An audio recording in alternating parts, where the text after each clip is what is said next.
Welcome back to my channel. और आज की इस क्लास में हम स्टार्ट करने वाले हैं मोल्स। मोल्स ये टॉपिक वैसे आपने क्लास 9th में भी पढ़ा हुआ है, बट स्टूडेंट्स जब भी इस टॉपिक को पढ़ते हैं तो सभी को ये टॉपिक थोड़ा सा डिफिकल्ट जरूर लगता है। तो चलो आज हम इस टॉपिक को बहुत ही ध्यान से समझते हैं, बिकॉज ये टॉपिक जो है ये बहुत ही इंपॉर्टेंट टॉपिक है केमिस्ट्री के लिए। तो चलो अब समझते हैं कि ये मोल्स ये होता क्या है। जैसे हमें पता है कि जैसे अगर हम बनानास लेने के लिए जाते हैं तो बनानास हमेशा हमें केजीस के इसमें नहीं मिलते, हमें कैसे मिलते हैं, डजन के इसमें, राइट। हम डजन से उसका मेजर करते हैं। और साथ में ही जब हम शुगर लेने जाते हैं तो शुगर हम केजी में मेजर करते हैं। अगर हम मिल्क लेने जाए तो मिल्क हम लीटर में मेजर करते हैं। सिमिलरली अगर हमें किसी एटम्स को मेजर करना है तो ग्राम, लीटर, डजन से तो बहुत ही ज्यादा क्या हो गए, उसके लिए बहुत ज्यादा बड़े यूनिट्स हो गए, उसमें हम नहीं मेजर कर सकते। हम अगर मेजर भी करने जाएंगे तो उसमें क्या होता है, उसमें बहुत सारे एटम्स या मॉलिक्यूल्स जो है वो आएंगे। ओके, सो इसीलिए हम क्या करते हैं कि जब भी हमें एटम्स का मेजरमेंट करना है कि कितने एटम्स होते हैं, इसके लिए हम एक यूनिट यूज करते हैं और वो यूनिट क्या होता है, मोल्स होता है। ठीक है, अब इसकी डेफिनेशन और ये वो हम सभी एनसीईआरटी से रीड करते हैं और हम समझते भी उस चीज को कैसे। चलो अब मैं समझाती हूँ यहाँ पे। तो मोल्स क्या है एक्चुअल में, मोल्स जो है वो है unit for measuring atoms, unit for measuring atoms, molecules, या फिर हम कहेंगे ions. So unit for measuring atoms, molecules और ions. Okay, now let's try to understand. जैसे अगर मैंने ये कहा कि एक कंटेनर में, जैसे अगर मैंने एक अपना हैंड्सफुल ऑफ अगर शुगर लिया है तो हम उसका वेट जरूर बता सकते हैं। मैं उस हैंडफुल शुगर का वेट बता दूंगी कि भाई इसका इतना वेट है, तो हमने बता दिया कि हमारे हाथ में कितनी शुगर है। सिमिलरली अगर मैंने एक हैंड्सफुल ऑफ एटम्स लिए तो मुझे कैसे पता रहेगा कि उस हैंड्सफुल ऑफ एटम्स में कितने एटम्स है, और इसीलिए उन्होंने क्या किया है, एक यूनिट दिया और वो जिसे हम कहते हैं मोल। अब देखो मोल का कॉन्सेप्ट हम कैसे समझ सकते। अगर मैं ये ऐसे कहती हूं कि 1 मोल ऑफ, चलो हम लेते हैं यहां पर मैग्नीशियम। ओके, अगर मैं ये लेती हूं कि 1 मोल ऑफ मैग्नीशियम एटम्स, अगर मैंने कहा भाई कि मेरे हैंड में जो है हैंड्सफुल में 1 मोल ऑफ मैग्नीशियम एटम्स है, इट मींस कितने एटम्स है मेरे पास, 6.022 इंटू 10⁻23 एटम्स है। कितने हुए, 0.62 इंटू 622 इंटू 10⁻23 एटम्स हुए।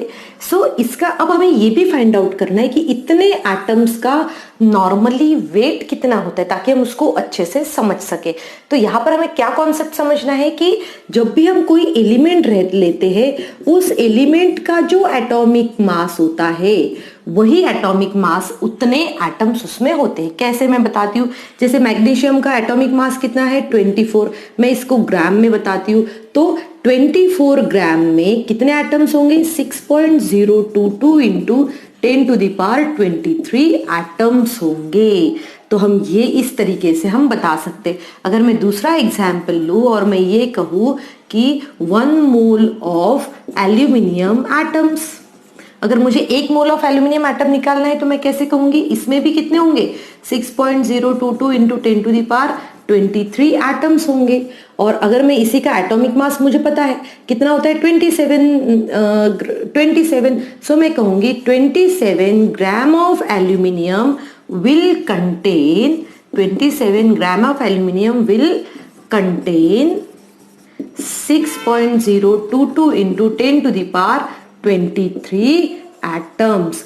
तो इतने ग्राम में हमें एल्यूमिनियम के इतने एटम्स जो है हमें मिल सकते हैं। तो क्वेश्चन ये आता है, क्या ये सिर्फ एटम्स के लिए होता है या मॉलिक्यूल्स के लिए भी होता है? तो हम ये कहेंगे कि यस, ये मॉलिक्यूल्स के लिए भी होता है। हम कैसे समझेंगे उसको, देखो अगर मैंने कहा कि 1 mole of H2O molecule, 1 mole of H2O molecule, तो 1 mole of H2O molecule means कितने हुए, 6.022 इंटू 10⁻23 मॉलिक्यूल्स। सिमिलरली मैं कैलकुलेट इसका एटॉमिक मास कर सकती हूँ। इसका एटॉमिक मास होता है 18 ग्राम, तो मैं कहूंगी कि 18 gram of of H2O will contain 6.022 into 10 to the power 23 atoms.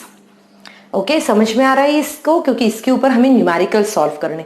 अगर हमें ये रिलेशन समझ में आ गया तो हम क्या कर सकते हैं, इजीली न्यूमेरिकल्स जो है वो सॉल्व कर सकते हैं। और जैसे हमें बहुत अच्छे से पता है कि इस वैल्यू को, ये जो वैल्यू जो है, ये वैल्यू जो है इसे कहा जाता है एवोगाड्रोस नंबर। इसे क्या कहते हैं, एवोगाड्रोस नंबर। इट मीन्स किसी भी एलिमेंट, एटम्स, मॉलिक्यूल्स और आयन का 1 मोल की वैल्यू कितनी होती है, 1 mole is equal to Avogadro's constant. Avogadro's constant या फिर हम उसको कहते हैं Avogadro's number. So student, I hope आप सभी को ये अच्छे से समझ में आ रहा है। चलो अब हम इसके कुछ फॉर्मूलाज देखते हैं। फॉर्मूलाज कैसे होते हैं। n is equal to, n means क्या हुआ, मोल्स हुआ। अब n इज इक्वल टू हम क्या कहते हैं हमेशा, given mass upon molar mass, given mass upon molar मास। तो हम इसको शॉर्ट में ऐसे भी हम बता सकते हैं। अब देखो ये एक फॉर्मूला हुआ। अब जैसे फॉर एग्जाम्पल मुझे निकालना है moles of element, moles of element, तो मैं कैसे लिखूंगी, हम यहां पर ये लिखेंगे given mass of element, given mass of element upon क्या आ जाएगा उसका, molar mass of that particular element. Okay, similarly हम ऐसे ही मॉलिक्यूल्स के लिए भी कैलकुलेट कर सकते हैं और आयंस के लिए भी हम कैलकुलेट कर सकते हैं। अभी एक और फॉर्मूला होता है हमारे पास जो कि हमें अच्छे से पता होना चाहिए, और ये बहुत ही study one more concept, and that concept is if I want to calculate moles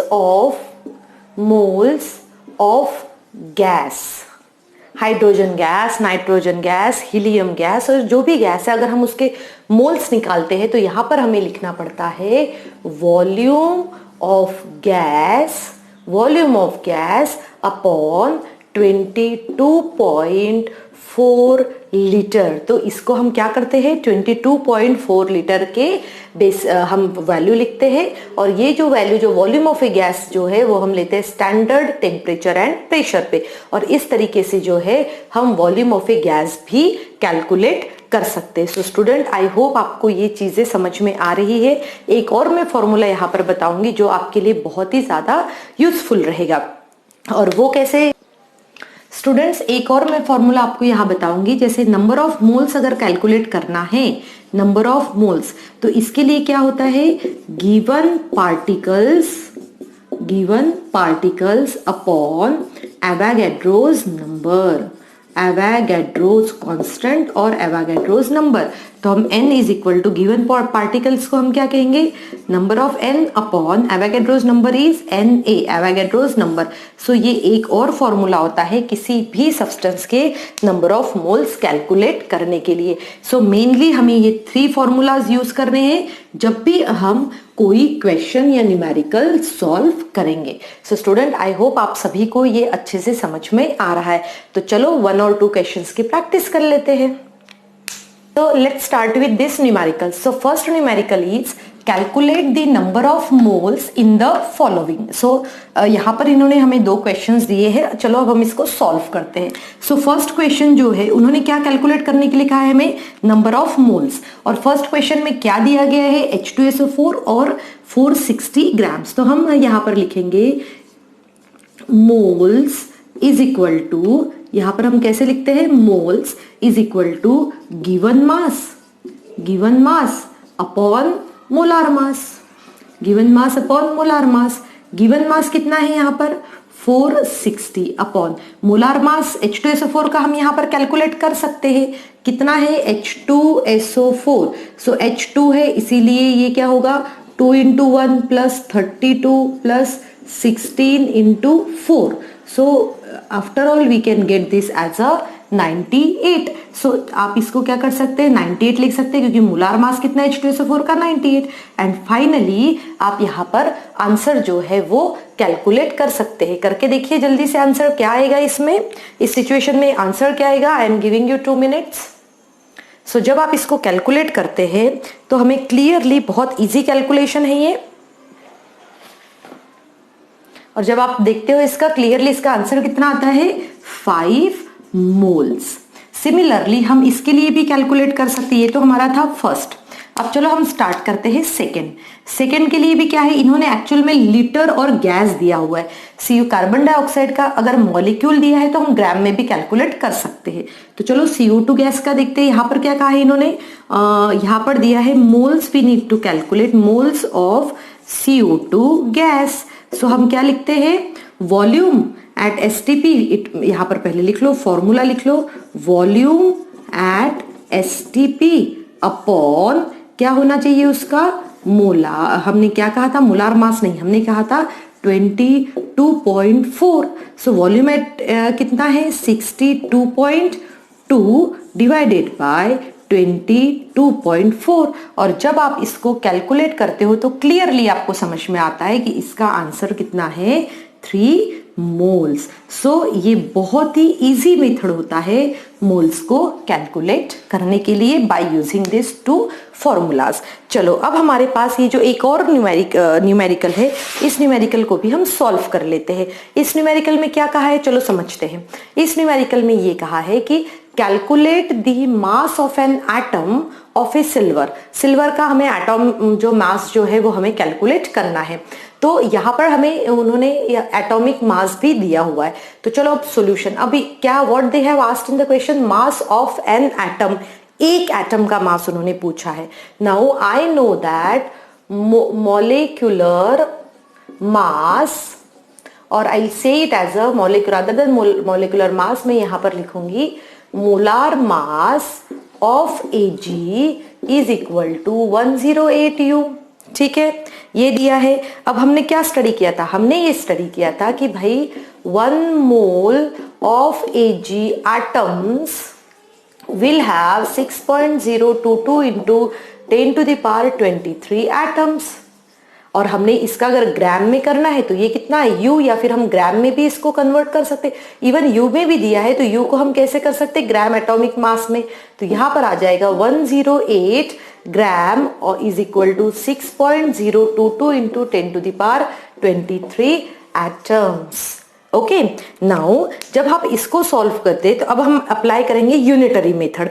देखो अब मैं यूनिटरी मेथड कैसे अप्लाई करती हूँ, मैं ये कहूंगी कि भाई 6.022 into 10 to the power 23 atoms have weight, कितना वेट है इसका, atoms have weight of 108 gram. मैंने इसको सिर्फ थोड़ा सा ट्विस्ट किया ताकि हम एक एटम का वेट निकाल सके। एंड हेंस 1 एटम, तो 1 एटम के लिए हम क्या क्रॉस मल्टीप्लीकेशन करते हैं, सबको पता ही है। अगर हम क्रॉस मल्टीप्लीकेशन करते हैं इसको तो ये कैसे आ जाएगा 108 upon 6.022 into 10 to the power 23। और जब आप इसको सॉल्व करोगे तो आपकी वैल्यू आएगी अप्रॉक्स इतनी, और ये हो गए हैं उस 1 एटम का, क्या हो जाएगा ये word calculate the mass of 1 atom, तो हम कहेंगे कि mass of 1 atom would be this one. Okay student, समझ में आया ये कैसे किया है। तो एक एटम का मास कितना हुआ, इतना हुआ। तो हम इस तरीके से जो है हम उन एटम्स का मास भी कैलकुलेट कर सकते हैं। ओके, सो जब हम अगर मास कैलकुलेट कर रहे हैं तो हम ये भी लिख सकते हैं कि 1 एटम इज इक्वल टू ग्राम। और यहाँ पर हम देखो, हम यूनिट फैक्टर मेथड आराम से अप्लाई कर सकते हैं। कैसे, क्योंकि अगर यहाँ पर ग्राम है तो ग्राम ऑटोमेटिकली नीचे आ जाएगा। कि इस क्लास में हम स्टार्ट करने वाले हैं स्टोकियोमेट्रिक कैलकुलेशंस, और ये भी एक बहुत ही ज्यादा मैं कहूंगी न्यूमेरिकल बेस्ड टॉपिक है और हमें इसको प्रॉपरली समझने की जरूरत है। और वैसे तो ये इजी टॉपिक है, बस आप एक बार इसको समझ लीजिए तो ये और भी इसी तरीके से आप इसके न्यूमेरिकल्स कर सकते हैं। तो चलो स्टार्ट करते हैं। तो ये है स्टोकियोमेट्रिक कैलकुलेशन। तो सबसे पहले हम मीनिंग समझ लेते हैं। स्टोकियोमेट्रिक इट मीन्स क्या होता है। अब देखो स्टोकियोमेट्रिक जो है ये वर्ड आया है 2 वर्ड से। कैसे? एक आता है स्टोकियोमेट्रॉन, राइट। स्टोकियोमेट्रॉन मीन्स क्या होता है, और ये हम इसको ऐसा करते हैं डिवाइड, और ये होता है element and this means as a major.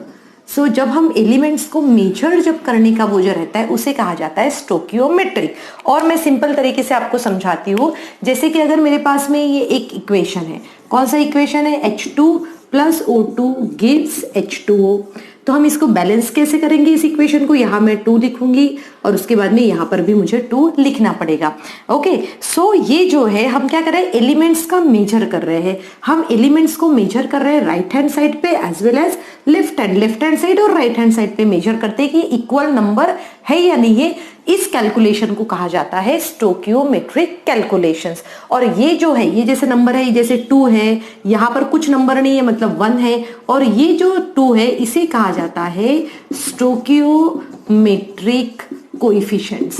इसे क्या कहते हैं हम, स्टोकियोमेट्रिक कोएफिशिएंट्स।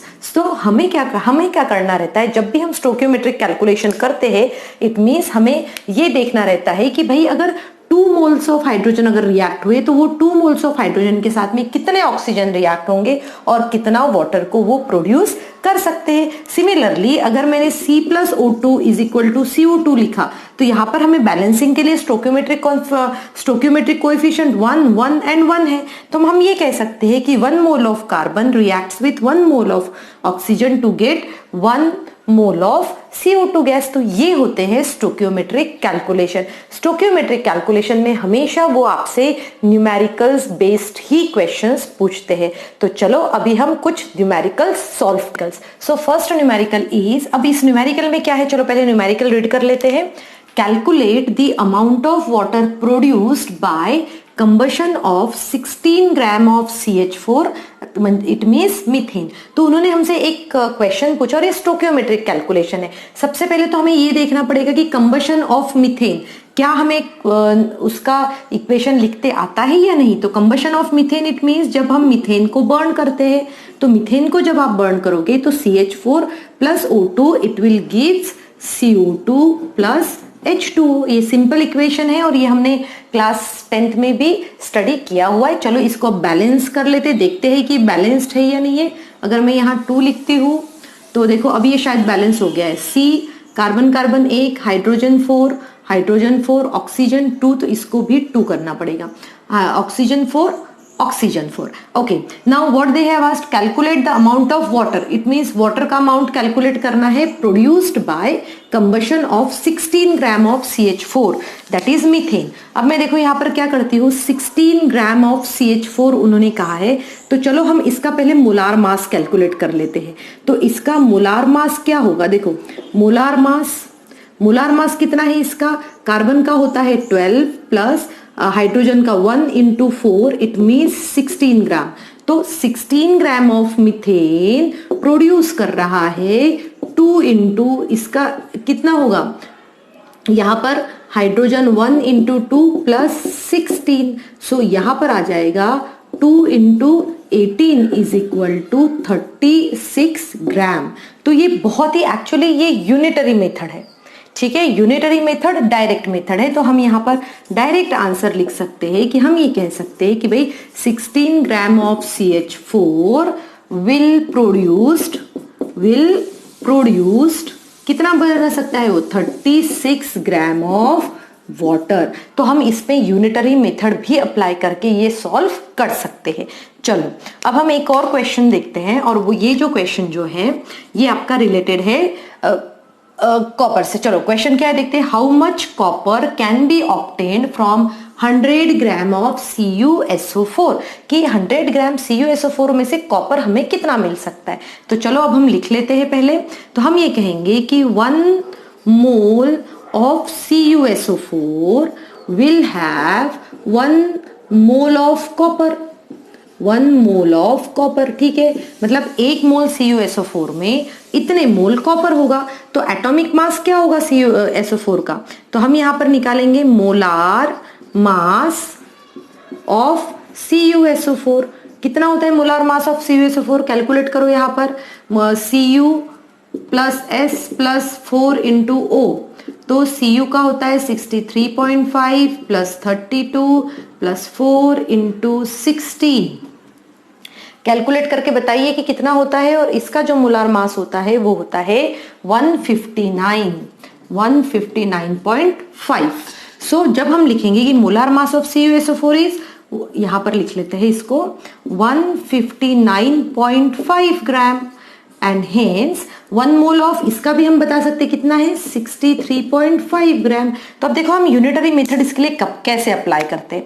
हम ये कहेंगे hence 159.5 gram will have 63.5 gram of copper. 63.5 gram of copper, 159.5 gram of CuSO4 भी हम कह सकते हैं। Of CuSO4 will have 63.5 gram of copper, hence 100 gram of CuSO4 will have how much. और यहाँ पर मैं इसको क्या करती हूँ, यूनिटरी मेथड अप्लाई कर लेते हैं हम यहाँ पर, और हम यहाँ लिखेंगे 100 इंटू 63.5 अपॉन 159.5। और फाइनली हम इसका आंसर जो है वो हम कैलकुलेट कर सकते हैं। और वो जो आंसर कैलकुलेट होगा वो आंसर है 39.8 ग्राम। तो इस तरीके से स्टूडेंट जब भी आप इसको सॉल्व करेंगे तो ये जब सॉल्यूशन जब आप करते हैं तो आपको पता होना चाहिए कि इसमें मैक्सिमम यूनिटरी मेथड ही आपको अप्लाई करना है। और स्टोकियोमेट्रिक कैलकुलेशंस के ऊपर हमेशा जो क्वेश्चन रहेगा वो न्यूमेरिकल बेस्ड ही क्वेश्चन रहेगा। सो स्टूडेंट, आई होप आपको ये अच्छे से समझ में आ गया होगा। Thank you students and have a good day ahead.